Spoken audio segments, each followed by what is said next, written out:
삼기의 일체의 지혜와 복덕을 갖추신 부처님께 귀의합니다. 일체의 정정한 가르침에 귀의합니다. 일체 수행하는 모든 대중들께 귀의합니다. 7월 정기법회 부처님께 또 공양 잘 올렸습니다. 오늘은 또 여러분들 동참하시는 거 해제일이기도 하고 보니까 육조단경도 책거리입니다. 얼마 전에 천일기도를 비롯해서 여러 가지가 마무리 짓는 그런 시점인데 책을 보겠습니다. 우선 제10장 법보단경 유통을 당부하다. 법보단경 유통을 당부하다. 육조 스님께서 태극 원년 712년 임자년인 모양이죠. 임자 7월 문인들에게 신주 구근사에 탑을 세우도록 지시하고 공사를 재촉하여 다음 해에 늦여름 완성되었다. 713년에 완성되었다. 그럼 그해 7월 초하루 모든 대중들을 모아놓고 1년 전에 7월에 탑을 세워라. 1년 지나서 8월이 되면 내가 이 세상을 떠나려니 너희들은 공부에 의심이 있거든 빨리 물어라. 너희들의 의심을 없애 다시는 법에서 헤매는 일이 없게 해주겠다. 내가 떠난 뒤에 너희를 가르칠 이는 없다. 다분히 부처님 열반하실 때 이제 마지막으로 대중들에게 3번에 걸쳐서 물으시고 안 한다가 그때 나서가지고 대중들이 의심이 없습니다. 그러니까 뉘앙스가 맞을지 싶은데 여기 있는 대중들은 최소 수다원이다. 다 성인의 과위에 올라있다. 안 한다는 그때 아직 아라한과는 아니었으니까 다 너와 같거나 너보다 수행이 깊은 사람들이야. 이렇게 부처님께서 답을 하셨죠. 육조 스님께서 이제 당신의 열반을 공지하시는 거예요. 한 달 뒤에 8월 내가 이 세상 떠나니까 물어라. 법회와 여러 제자들이 그 말에 모두 눈물을 흘렸지만 오직 신회만 동요하지 않고 눈물도 흘리지 않았다. 부처님의 가사와 바루는 더 전해지지 않았고 육조 스님이 마지막이고 이미 5조 홍인 스님께서 넘겨주실 때 그렇게 당부를 하셨고 이것은 더 전해질 필요가 없다라고 이미 부처님의 법이 그런 가사와 바로 이런 걸 빌리지 않고서도 널리 퍼진다. 근데 뒷날 신회 선사가 7조라고 불리기도 하고 수도에 나아가서 또 이 법에 대해서 도노법에 대해서 단기 필마로 적진에 뛰어드는 것과 같이 거침없이 또 법을 폈다. 어떤 그런 걸 여지를 남겨두는 이제 그런 말로 보이고요. 육조 스님께서 신회만 좋은 일, 좋지 않은 일, 칭찬, 비방 여기에 흔들리지 않고 슬픔이나 기쁨을 초월하였거나 나머지는 그렇지 못하니 이 산중에 여러 해 있으면서 무슨 도를 닦았다고 할 수 있겠는가? 너희들이 지금 슬피우니 누구를 걱정하고 있는 것인가? 내 갈 곳을 알지 못해 걱정이라면 내 스스로 갈 곳을 안다. 내 갈 곳을 모른다면 끝내 너희들에게 마지막 일을 미리 알리지도 못할 것이다. 너희들이 슬피우는 것은 아마 내 가는 곳을 알지 못하기 때문이다. 내 가는 곳을 안다면 절대 슬피 울지 않으리라. 법의 성품은 본래 나고 죽는다든지 오고 갈 것이 없다. 모두 앉아라. 내가 너희에게 개송을 하나 말하겠다. 이 개송의 이름은 진가동정계이니라. 진짜 가짜 움직이고 또 맑고 개송이다. 너희들이 이 개송을 외워 지닌다면 내 뜻과 같으리니 이것에 기대어 수행하면 종지를 잃지 않을 것이다. 대중들이 예를 표하면서 청하고 개송. 일체는 무유진이니 모든 모습 알고 보면 진실 아니니 진실이란 보는 것이 아니기 때문이다. 참된 실체 보았다고 말을 한다면 이런 견해에 어떤 것도 진실 아니다. 스스로가 다른 이것 말고 어쩔 수 없이 표현하자니 이것이다. 그런데 이것 말고 다른 진실이 있다고 해서 거짓 떠난 그 마음을 진실이라면, 진실이라 뭐 한다면, 취한다면, 거짓 꼬표 치고 진짜 동그라미 뭔가를 동그라미 치면서 진실이라 한다면 참된 마음, 거짓 모습 떠나질 않아. 그게 이미 거짓이다. 꼬표 동그라미가 거짓이다. 진실 없는 어느 곳이 참이겠는가? 유정물은 분별 있고 움직이지만 무정물은 움직임이 전혀 없으니 부동이다. 움직이지 않는 수행 닦아 나가면 바위, 나무와 같은 무정물과 같아진다. 흔들리지 않는 마음 찾고자 하면 쓰는 마음, 그 자리에 고요한 마음, 동상의 유부동이다. 움직임 위에 부동이다. 움직임이 전혀 없는 무정물에는 붙여댈 씨앗 전혀 없다. 모든 모습 착오 없이 분별하는 힘, 능선, 분별상이 흔들림이 전혀 없는 최고의 이치다. 제1의 제다.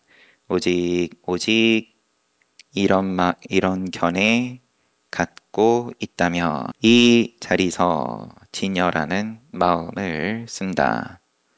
작용한다. 도배우는 이들에게 알려주노니 노력하여 마음을 쓰되 크나큰 문 들어가려 공부하면서 나고 죽는 분별지혜 집착 말하라. 이야기를 하는 즉시 알아들으면 언하에 상응하면 같이 앉아 부처님 뜻 헤아려 보고 진실로 근본 뜻을 알지 못해도 상응이 안 되더라도 두 손 모아 그 자리서 기뻐하리라. 이 가르침 본디 근본 다툼이 없어 본래 무쟁이라. 이 가르침은 시비하면 도의 뜻을 잃어버리니 잘못된 곳 집착하여 법을 다투면 그 자성이 입생사다. 다시 또 생사에 들어간다. 개성은 이렇게 끝났습니다. 마지막 개성 뒤에 또 있을지. 마지막 개성을 뭐가 진짜냐? 부동을 움직임이 없는 걸 만드는 것으로서 진짜로 삼지 말아라. 이때 대중들이 개성을 듣고 모두 감사의 큰절을 올렸다. 아울러 스님의 뜻을 저마다 마음에 새기고 법에 기대어 수행하면서 다시 서로 다투지 않았다. 육조 스님께서 세상에 계실 날이 얼마 남지 않은 줄 알고 법회 스님이 다시 큰절 올리면서 묻기를 스님께서 인멸하신 뒤 스님의 법을 누구에게 전하실 것입니까? 누구를 안 한다는 서가모니 부처님께 누구를 저희는 앞으로 의지해야 합니까? 여태 법 다 알려줬는데 뭘 스스로를 의지하고 법을 의지해라. 서가모니 부처님께서는 그렇게 말씀하셨고 법회는 물음이 그러면 스님께서 인멸하신 뒤에 이 법을 누구에게 전하실 겁니까? 육조 스님께서 내가 대범사에서 설법한 내용이 지금까지 정리되어 세상에 퍼지고 있으니 이를 일러서 법보단경이라고 하라.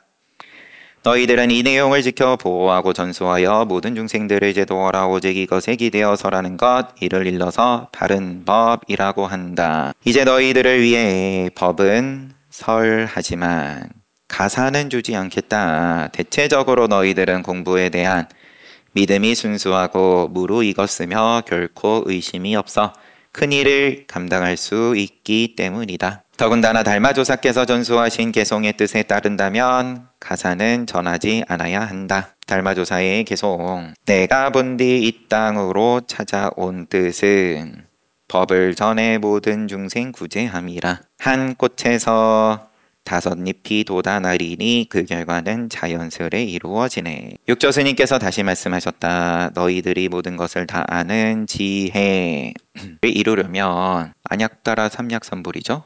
모든 것을 다 아는 지혜. 모름지기 일상삼매와 일행삼매를 깨달아야 한다. 마지막에서 일상삼매와 일행삼매, 물론 도낭도는 지금 확인은 못했지만 이 말씀은 왜 하실까? 내지는 여기 덕이본을 엮은 입장에선 모든 것에 집착이 없고 집착이 없는 모습에서 사랑이나 증오하는 마음을 좋아하고 싫어하고 마음을 내지 않고 취하고 버리고 마음도 없어 어떤 이익 손해에 생각하지 않아 편안하고 고요하며 모든 것이 조화롭고 단박한 것 이를 일러 일상삼매다. 여태 내내 말씀하신 바인데 즐겁고 괴롭고 취하고 버리고 이익 손해에 어디에도 머물지 않는 것이 일상삼매다.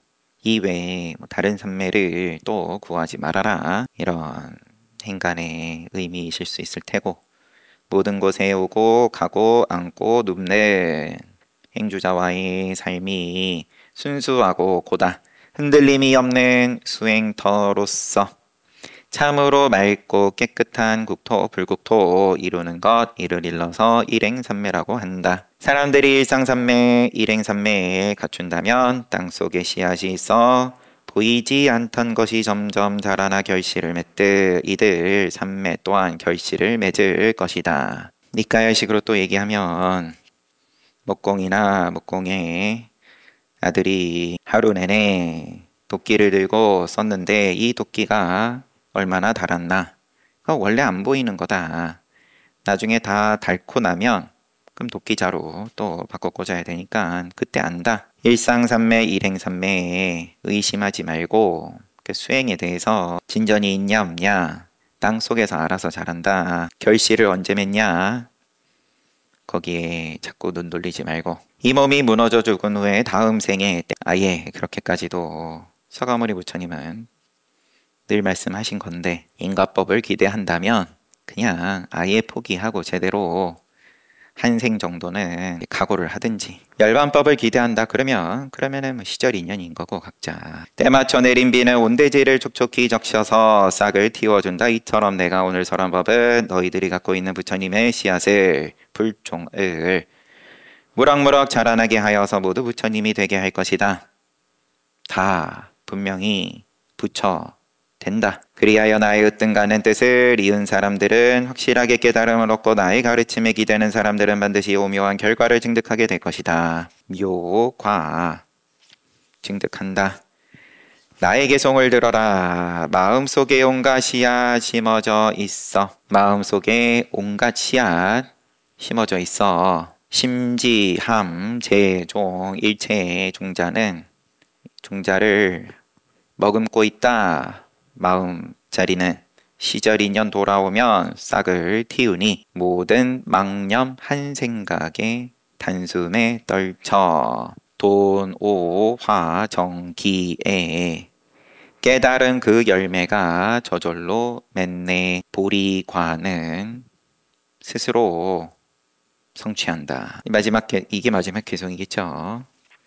도노를 말씀하십니다. 도노꽃이 피는 것은 시절 인연이니까 가타부타 자꾸 고민하지 말고 언제 깨닫냐고 조급해하지 말고 그거는 스스로 맺는 거다. 열매는 육조스님께서 그 법에는 차별이 없고 그 마음도 그러하다. 그 도는 맑고 깨끗하여 어떤 모습도 없다. 내지는 어떤 모습도 없기에 맑고 깨끗하다. 너희들은 고요한 마음의 상태만 보아 그 마음만 비우려고 하지 마라. 고요한 마음의 상태를 만들려고 하지 말라. 이 마음은 본래 맑고 깨끗하여 취하고 버릴 것이 없다. 저마다 노력하여 인연 따라 가라. 그때의 대중들은 큰절을 하고 물러났다. 법문은 이렇게 끝나셨네. 요 육조스님께서 7월 여드렛날 문인들에게 제자들에게 내가 신주로 돌아가려 하니 너희들은 배에 젓는 노를 빨리 손질하라. 대중들은 애석해하며 오래 더 머무르시기를 간청했다. 스님께서 모든 부처님의 출현은 재불출현은 열반을 보여주려는 것과 같다. 오는 곳이 있으면 반드시 갈 곳이 있으니 모든 이치가 늘 그러하다. 나의 이 몸도 반드시 돌아갈 곳이 있으리라. 스님께서 가시면 언제 돌아오실 수 있습니까? 잎이 떨어져 뿌리로 돌아가니 돌아올 때를 말할 것이 없다. 바른 법을 보는 안목을 누구에게 전하셨습니까? 도 있는 이가 얻을 것이요 무심한 사람이 통할 거다. 바른 법을 정법안장을 누구에게 전하셨습니까? 그러니까 유도자, 무심자, 통. 뒷날 저희에게 어떤 어려움은 없겠습니까? 내가 열반한 뒤 5, 6년 지나 어떤 사람이 내 머리를 가지러 올 것이다. 내가 지금 일러주는 말을 잘 들어라. 어버이를 잘 모시고 효도했으나 먹을 것이 하나 없어 굶주렸도다. 정만이가 육조목을 팔려 했지만 관리, 양간, 유, 무, 첨이 해결을 한다. 내가 떠난 지 70해 뒤에 70년 뒤에 두 보살이 동방에서와 한 사람은 출가하고 한 사람은 재가로 있으면서 동시에 나의 종지를 일으켜 절을 짓고 법이을 사람들이 많아질 것이다. 부처님과 조사 스님께서 세상의 모습을 드러내어 몇 대나 걸쳐 법을 전수했는지 알지 못하오니 바라옵건대 가르쳐 주옵소서. 그래서 한번 쭉 정리를 서가모니 부처님 때부터 그 전부터 하네요. 옛날에 부처님께서 세상의 모습을 드러낸 일이 헤아릴 수 없이 많지만 지금은 7 부처님부터 시작하겠다. 과거 장엄겁의 비바시불, 시기불, 비사부불, 지금 현겁에는 구류손불, 구나한무니불, 가섭불, 서가모니 부처님께서 계셨으니 모두 7 부처님이 된다. 서가모니 부처님께서 마하가섭존자에게 처음 법을 전하니 제1조가 되고 2조는 안한다, 3조는 상나화수, 4조는 우바국다. 쭉 열거를 하십니다. 그리고 제27조 반야다라, 28조 보리달마 존자, 28조이고 서역으로는 또 중국에서는 제1조 초조 달마, 그 다음에 해가, 승찬, 도신, 홍인, 나는 제33조이다. 서가모니 부처님 때부터 보면 마하가섭이 제1조, 그러면은 나 6조 해능은 33조다. 위로부터 모든 조사 스님들은 저마다 법을 이어받은 것이 있다. 너희들은 뒷날 대대로 법을 전하되 잘못 전하지 말라. 6조 스님께서는 개원, 원년, 개축년, 8월 초사흘 구근사에서 제를 마치고 모든 대중에게 말씀하셨다. 제를 마치고 법회를 마치고 순서대로 앉아라. 너희들과 작별 인사를 할 것이다. 좌차에 맞게 앉아라. 법회. 스님께서는 어떤 가르침으로 뒷날 어리석은 사람들이 부처님의 성품을 보게 하실 것입니까? 스님께서는 어떤 가르침으로 뒷날 어리석은 사람들이 부처님의 성품을 보게 하실 겁니까? 이건 조금, 스님께서는 저희가 어떤 가르침으로 뒷날 어리석은 사람들이 부처님의 성품을 보게 하실 겁니까? 이렇게 보겠습니다. 너희들은 잘 들어라. 뒷날 어리석은 사람이 중생을 알면 그것이고 부처님의 성품이다. 중생이 어리석은 사람이 중생을 알면, 어리석은 사람이 부처를 알면 그러면은 그게 부처님의 성품이다, 깨닫는 거다, 이렇게 말씀을 하시는 게 아니라 어리석은 사람이 중생을 알면 그것이고 부처님의 성품이다. 중생을 모르면 영원토록 부처님을 찾아도 만나기 어렵다. 네, 이제 너희들을 가르치겠다. 자신의 마음에 있는 중생을 알면 자신의 마음에 있는 부처 성품 본다. 부처님을 보려면 오직 중생을 알 뿐이다. 다만 중생이 부처님을 알지 못할 뿐 부처님이 중생을 모르는 것이 아니다. 자신의 성품이 깨달으면 중생이 부처, 자기 성품 모르면 자성에 미하면 부처님이 중생이다. 자신의 성품이 평등하면 부처 중생 이미 나누어지면 안평등이죠. 자성이 평등하면 중생이 부처요. 자성이 삿되면 또 거칠면 부처가 중생이다. 너희들의 마음이 거칠고 삐뚤면 부처가 중생 가운데 있는 것, 한 생각이 바르고 곧으면 중생이 부처 되는 것. 나의 마음이 본디, 나의 마음에 본디 부처 있고 자신의 부처가 참 부처다. 본디 부처 마음이 없다면 어느 곳에서 참 부처 구할 것인가? 너희들 스스로의 마음이 부처니 다시 쓸데없는 의심 말라. 마음밖에 한 물건도 없으면서 모든 것을 만들어낼 수 있는 것은 마음이 전부인데, 그런데 이 삼라만상은 뭐냐? 희노애락은 뭐냐? 모두 본디 마음이 본래 마음이 온갖 법을 만들어내기 때문이다. 그러므로 경에서 마음이 일어나니 온갖 법이 일체법이 생겨나고 마음이 없어지니 일체법이 사라진다 라고 했다. 내가 이제 개송 하나를 남기고 작별하리라. 이 개송의 이름을 자신의 성품이 자성 참부처라고 한다. 자성 진불계. 뒷사람들이 이 개송의 뜻을 알면 스스로 본디 마음을 보고 스스로 부처 도를 이룰 것이다. 진여자성 참된 성품 이대로가 참부처. 사땡견의 사견 탐욕 성냄 그대로가 마왕 마구니왕. 어리석어 미하여서 마구니가 내 마음에 집을 삼고, 바른견의 정견 부처님이 내 마음에 머문다. 성품 속에 사땡견의 어리석음 일어나면 바로 즉시 마구니가 거기 와서 머물지만 정견으로 탐욕 성냄 어리석음 사라지면 마구니가 부처되니 진실하여 거짓없네. 법신 위에 펼친 보신 중생 따라 온갖 화신.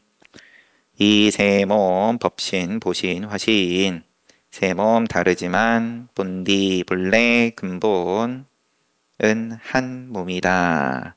일신이다. 성품 안에 스스로가 그 내용을 볼 줄 알면 부처님이 될 수 있는 깨달음의 자리다. 보리인이다. 부처 될 깨달음의 인이다. 본래부터 화신에서 맑은 성품 생겨나니 맑은 성품 늘 언제나 화신 속에 들어있어. 다 삼라만상이 다 부처다. 본래 부처더라. 다 화신불이더라. 부처님의 화연한 유정이든 무정이든 할 것 없이 깨닫고서 보니까 맑은 성품 늘 언제나 화신 속에 들어있어. 맑은 성품 화신에게 바른 도를 행하게. 원만한 행 이루어지면 원행 이루어져 참된 진리 끝이 없네. 삿된 성품 그 근본이 청정 성품 그 자리니 삿됨이 제거되면 맑은 성품 몸이로다. 성품 속에 점하다가 온갖 욕심 여인다면 참 성품을 보는 찰나 모든 것이 진여다. 이번 생에 돈교라는 가르침을 만났다면 호련 자성 깨치고 부처님을 볼 것이고, 수행해서 쌓아가지고 점차로 부처를 찾으려는 마음 내면 어느 곳에 참 부처 찾을지 모른다. 스스로의 마음속에 참 부처 보게 되면 참 부처 있었으니 성불하는 씨앗이라. 자기 성품 자성 못 보고 내지는 안 보고 바깥 부처 구하면 이런 마음 일으킨 이 사람 모두 어리석다. 돈교라는 가르침을 이제부터 남겨두니 세상 사람 건지려면 모름지기 수행해라. 오는 세상 공부할 이 모두에게 알리노니 이런저런 견해 놓고 크게 쉬고 쉬어라. 육조 스님께서 개송 끝난 다음에 너희들은 잘 지내도록 하라. 내가 열반한 네 세속 사람들처럼 슬피 울고 조문을 받거나 상복을 입는다는 나의 제자가 아니요 또한 바른 법도 아니다. 오직 자신의 본디 마음과 성품을 알고 볼 뿐이다. 이 자리는 고요하고 어지럽고 할 것이 없고 생기고 없어지는 것도 없고 오고 가고 옳고 그르고 없고 머무르고 가고 없다. 너희들이 어리석어 내 뜻을 알지 못할까 걱정이 되기에 오늘 다시 너희들이 참성품을 보도록 부탁한다. 내가 열반하니 내 말에 따라 수행하면 내가 살아있는 것과 같다. 나의 가르침을 어긴다면 내가 더 오래 산다 해도 너희에게는 아무 이익이 없다. 개송. 가만 우뚝 앉아 좋은 일도 하지 않고 활기차게 살아가며 나쁜 일도 하지 않아. 듣고 보는 온갖 경계 끊고 보니 텅 빈 충만. 적적. 큰 마음이 활짝 열려 집착할 게 전혀 없다. 육조스님께서 개송을 설한 뒤 밤늦게까지 단정히 앉아 계시다가 호련히 문인들에게 내가 가리라 말씀하시고 훌쩍 세상을 떠나셨다. 밤늦게 가셨어요. 이게 열반송인 모양입니다. 가만 우뚝 앉아 좋은 일도 하지 않고 좋은 일도 쫓지 않고 활기차게 살아가며 나쁜 일도 하지 않아. 악도 당연히 악도 쫓지 않고 듣고 보는 온갖 경계에 끊고 보니 텅 빈 충만. 큰 마음이 활짝 열려 집착할 게 전혀 없다. 그때 특이한 향기가 방 안에 가득 차고 세상 떠나시고 향기 또 빛 흰 무지개가 땅으로 뻗쳤다. 모든 나무와 숲이 하얗게 변하고 짐승들도 구슬피 울어댔다. 11월에 광주, 소주, 신주에 나라 일꾼과 관리들과 스님들과 또 속가 제자들이 다투어 진신을 모시려고 하여서 육신을 모시려고 다퉜다. 어떻게 처리할지 결정을 못했다. 이에 향을 사르고 기도하면서 향 연기가 가리키는 곳이 스님의 진신을 모실 곳이다라고 하니 향 연기가 바로 조계를 향하여 뻗어나갔다. 11월 30일 스님의 신감과 그 육신을 말하는 거겠죠. 가사와 바루를 조계로 모셔왔다. 다음에 7월 25일 신감에서 진신을 꺼내. 그러면 이제 육신이 담겨 있는 것까지 한꺼번에 신감인 모양이고 방변이 앞에 한번 나왔죠. 부처님을 조성하는 일을 한다라고 했던 방변. 향을 개어 바르는데 제자들이 누군가 스님의 머리를 가져가려고 할 것이라는 예언을 생각해냈다. 어떤 어려움이 뒷날 있겠습니까? 라고 법회가 물었을 때 개송으로 말씀하셨던 내용을 떠올리고는 그래서 먼저 얇은 철엽과 옷칠한 배로 스님의 목 부분을 단단히 감싸고서야 타반에 모셨다. 그때 호련 타반에서 흰 빗줄기가 하늘로 솟았는데 3일이 되어서야 그 빛이 사라졌다. 소주에서 임금께 황제께서 황제께 이 소식을 알렸고 칙명으로 빗돌을 세워서 스님의 행적을 기록하였다. 스님의 나이는 76, 24살 때 가사를 전해받았으며 39 머리를 삭발하고 계를 받았다. 오조홍인 스님으로부터 부처님의 가사 전해받았을 때가 24살, 39 그동안 산에서 사냥꾼들과 함께 몸을 숨기고 지내면서 있다가 39대의 인종법사로부터 계를 받고 그 뒤 법을 설하고 중생을 제도한 지 37회 스님의 으뜸되는 가르침을 얻어 법을 이룬 사람이 43명, 도를 깨달은 사람들의 숫자는 셀 수 없이 많았다. 달마대사께서 전한 가사, 중종이 하사한 만압 가사, 보배 바로 보라색 바로였었죠. 오기든 뭐든 귀한 돌로 만들었을 방변이 만든 육조 스님의 진상과 유품들은 탑을 관리하는 사자가 맡아 보림사에 안치시켰다. 그리고 육조 단격을 널리 유포시켜 으뜸된 가르침을 드러내어 삼보를 융성하게 한 것은 널리 중생들을 이롭게 하는 일이었다. 뒤에 몇 글들이 있지만 넘어가겠습니다. 탑을 지키는 사문영도 후딱 봤어요. 동교법에 대해서 내지는 열반법에 대해서 모양을 구하는 것은 욕계를 사는 우리도 이미 욕계인 입장에서 욕계가 욕계를 낳는다. 모양을 구해도 욕계, 모양을 없애도 그것 또한 없애는 한 가지 모양으로서의 욕계. 좀 많이 양보해서 특별한 소수는 색계고 무색계고 맛을 본다 하더라도 3개는 어차피 다 윤회하는 세상이고 마구니가 지배하는 세상이고, 왜냐하면 괴로움이 있으니까. 근데 그거를 욕계를 무너뜨려서가 아니라 내버려 두면서도 욕계에서 벗어나는 법, 그게 뭐 불법이고 뭐 열반이고 보리고 도노법이고 부처님의 법이다라고 이름을 달고 서도 자기도 모르게 이제 모양을 쫓는다.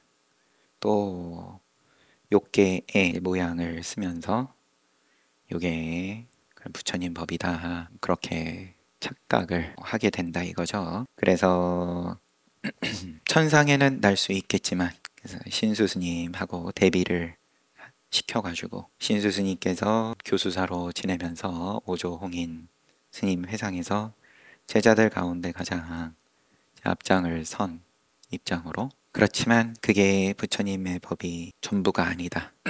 천상에 가는 것만, 선과 악이 있어가지고 더욱 악을 제하고 선을 키워나가는, 그게 부처님의 법의 전부가 아니다. 제 아무리 그럴싸하게 장엄을 하고 이제 멋지게 포장을 하더라도 그런 법을 육조 스님께서 이때 당시에 오조홍인 스님으로부터 깨달음을 얻고, 뭐 또 금강경이라는 방편을 통해서 눈을 열고 어떻게 법을 펴셨는지, 또 그 밑에서 눈을 뜬 큰 인물들이 많이 얼마나 나오고, 우리는 또 그 후손으로서 잘 봤습니다. 후손이라고 큰 소리 치려 그러면 마찬가지로 눈을 떠야 되는데, 아니면은 뭐 또 한 명의 신수 스님하고 다를 바가 없어지는 거고. 그래서 육조 단경은 이렇게 마무리를 짓고, 또 우리 일사년 불기 2569년 하한 거 9주 동안 같이 정진을 하고 이제 해제하는 날입니다. 그러면 이런 어떤 도노법에 대해서 내가 아까 개송 가운데에도 개송이 좀 많기는 했지만, 개송 가운데도 이야기가 됐지만, 바로 그럼 깨달았든 내지는 설령 그렇지 못했더라도 이런 동교법에 대해서 긍정을 한다. 인과법이 전부가 아니라는 것에 대해서. 이제 그러면은 나머지는 시간 문제다. 시절 인연이다. 조급할 게 없다. 주의는 당연히 해야 되고, 조급하니까 적당한 데서 머무르고 만족하고 인과법에서 스스로를 속인다. 요 정도면은 이게 부처님 법이지 하면서 스스로만 속이지 않으면 길게 걸릴 수도 있고 짧게 걸릴 수도 있고, 그거는 각자 인연인데 거기에 대한 의구심만, 의심만 일으키지 않는다 그러면 누구는 인연이 깊어가지고 언하에 대오했다. 도인이다. 세상이 모두 우러러본다. 훌륭하시네. 나도 다를 바 없다. 좀 시간 걸리겠지만 여러 생이 걸리더라도, 그렇지만 조급하지 않다. 근데 몸이 업식이 어쩔 수 없이, 왜냐하면은 육아는 몸이 갖고 있는 시야는 이 몸의 생 밖에는 눈에 들어오질 않으니까, 조급하면 조급한 걸 그대로 또 봐줄 여유가 있냐. 쫓아가면은 그러면은 그 시야의 범주에 고정이 되는 거고, 깜깜하고 아무것도 모르겠고, 아니면은 오히려 자그마한 뭔가 변화가 있어가지고 뭔가 막 보인다. 설령 그렇더라도 여유가 있냐. 더 조급해지겠죠. 그러면 뭔가 없던 신통도 생기고 하면 빨리 써먹으려고 아까우니까. 아무튼 해제, 유라선원 대중들 이번에 함께 80분 해제 때까지 정진 동참 하시느라 애쓰셨습니다. 이제 마치고 재지낸 다음에 안거증 수료식 갖도록 하겠습니다. 사홍서원 하겠습니다. 사홍서원. 증생은 한없이 많다. 남김없이 건지겠다. 성냄 욕심 어리석으면 다음이 없다. 남김없이 끊겠다. 부처님 가르치면 끝이 없다. 남김없이 배우겠다. 부처의 길은 모양이 없다. 끝까지 가겠다.